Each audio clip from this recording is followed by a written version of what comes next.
Mormina, c'était clair, assez précis, on voit la réaction des gens. Trudeau est un mal-aimé de la politique québécoise. Il est encore plus impopulaire dans l'Ouest canadien.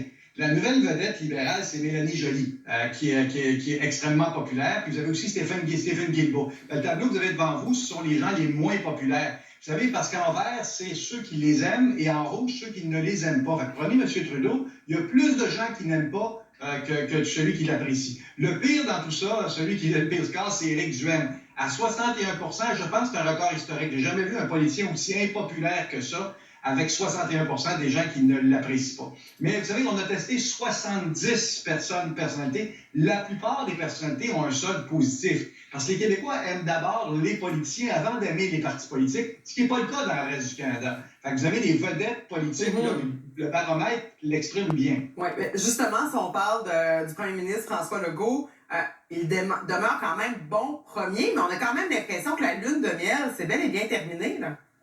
Oui, ça commence à s'effriter, mais il y a quand même 55 % des Québécois qui le disent, comme le reportage qu'on a vu avant. Il y a des gens qui l'apprécient, mais il y a aussi 40 % qui ne l'aiment pas. Puis ces 40 %-là, c'est le troisième pire score du Québec.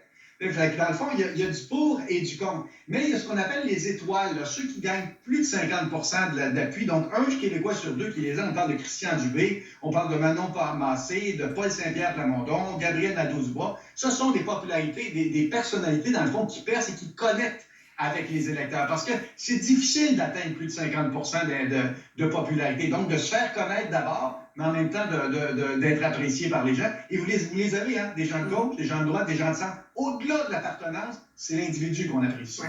Et ce qui ressort aussi de ce palmarès, c'est la mairesse Valérie Plante, mairesse de Montréal, la femme la plus populaire.